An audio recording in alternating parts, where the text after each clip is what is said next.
Hi, everybody. Mimi's been out mowing lawns at the community center, but I wanted to take a few minutes and read another book. And this one is Return to Oz. Dorothy Saves the Emerald City. When I was a little girl, I used to watch The Wizard of Oz every year. And when your parents were little, they used to watch it too. In a famous story called The Wizard of Oz, Dorothy Gale had many wonderful adventures with her friends, the Tin Woodman, the Cowardly Lion, and the Scarecrow. The story in this book is about Dorothy returning to the magical land of Oz with her new friend, Billina, the talking hen. Dorothy had longed to return to Oz, but now that she was there again, her happy dream was turning into a nightmare. The fabulous Emerald City was in total ruins. Where glorious gems had once glistened, there now was nothing but dusty rubble. Oh, look, there are stones that are missing from, bricks that are missing from the yellow brick road. And the city looks terrible. Dorothy and Billina looked around about them. All was still. Eerie statues lined the street.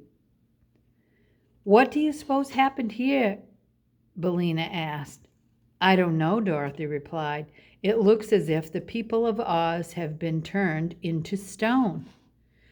Dorothy looked closely at the strange statues. Her heart almost stopped when she recognized two of them. "Why, they're my friends, the Tin Woodman," she cried. "And that's the Cowardly Lion. But where do you suppose the Scarecrow has gone?"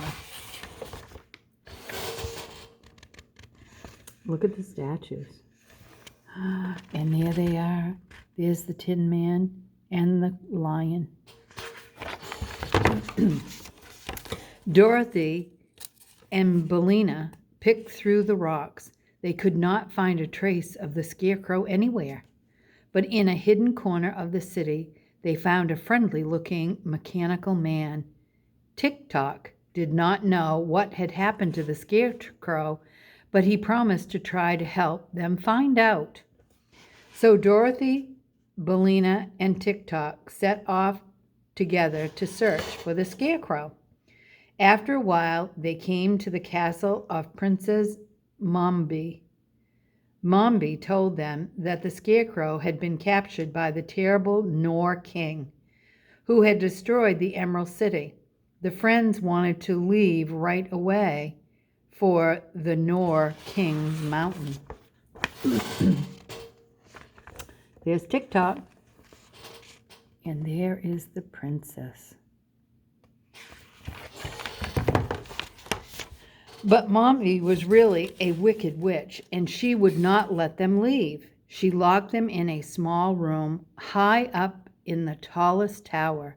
There was another prisoner in the room. Jack Pumpkinhead was a funny fellow with a body made of sticks and a jack-o'-lantern head.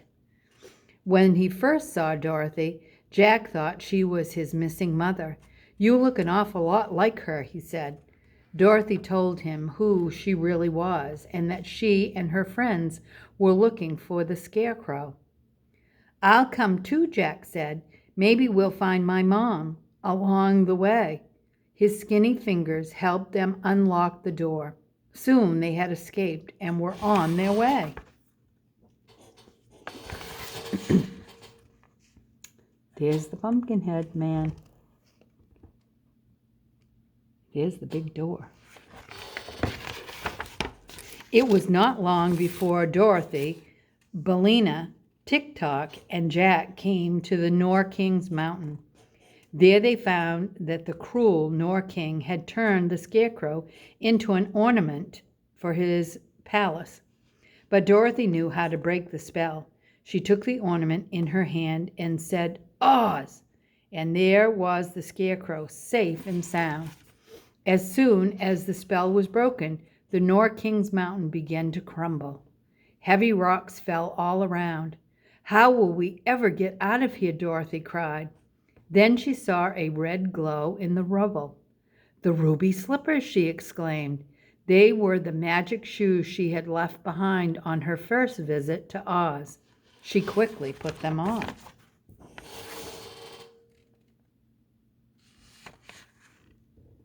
There's the ruby slippers right there. They are magical. Dorothy closed her eyes. She clicked her heels together and said, "I wish that we were safely back in the Emerald City." In a flash, she and her friends were facing the ruined city.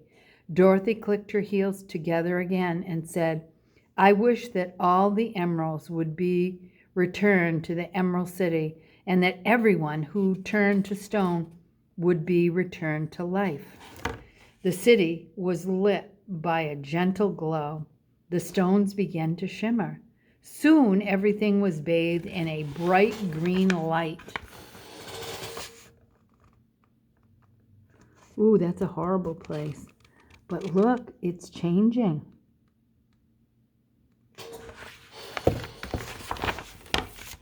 The Tin Woodsman turned from dull stone to gleamy metal. The Cowardly Lion was his furry self again. That night, the citizens of Oz held a parade in honor of Dorothy and her friends. The Scarecrow made a speech. "Dorothy," he said, "you would make a perfect queen of Oz." "Yes, Dorothy, please be our queen," the people cried.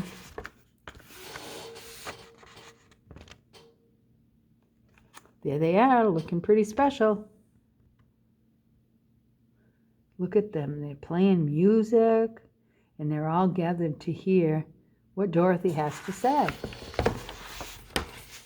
"You're the best friend anyone could wish for," Dorothy said, shaking her head. "But I really should be getting back home. My family must be terribly worried about me by now. I do wish I could be in both places at once," she sighed. Suddenly the crowd gasped, and Billina pointed a wing at the big mirror behind Dorothy. There in the glass, right where Dorothy's reflection should be, was the image of another girl.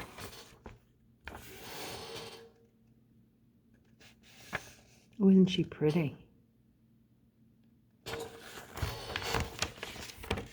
The girl looked like Dorothy, but she was dressed in royal clothes.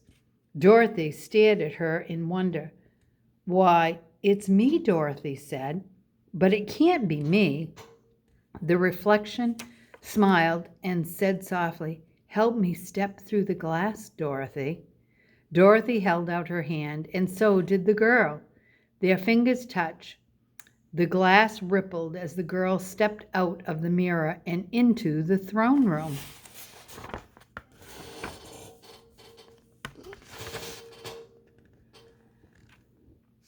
Look, she's stepping through the glass. Oh, that place is interesting. "It's Ozma," cried a voice in the crowd, "Queen and rightful ruler of Oz." Jack thought the girl looked familiar. "Are you my mom?" he piped up. Ozma hugged Jack. "I will be from now on," she promised. Then she told her tale. When the Nor King stole the Emerald City's emeralds and turned the people into stone, she said, "He wanted to get rid of me too. So he had Mombi cast a spell to trap me in the mirror.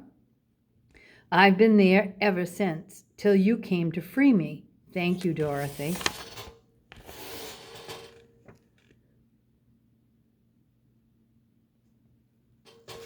She's very pretty. "Hooray for Ozma, Queen of Oz," the people roared, "and hooray for Dorothy." Excuse me. "And hooray for Dorothy, who gave her back to us." Ozma was seated on the throne as the crowd cheered. Dorothy stepped up to the throne, removed the ruby slippers, and placed them on Ozma's feet. I think these really belong to you, Dorothy said. But would you please use them to wish me back home to Kansas? I will, Ozma said. But should you ever wish to return to Oz, I will be happy to summons you back.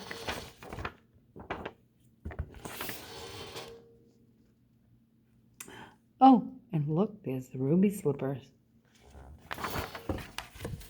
Goodbye, my dear friend, Dorothy cried as Ozma clicked her heels together. I'll never forget you. Goodbye, Dorothy, her friends called out. Come back soon. There's the Tin Man, the Scarecrow, the Cowardly Lion, and now there is Tick-Tock and the Pumpkinhead Man and Ozma with the ruby slippers. That was a nice story.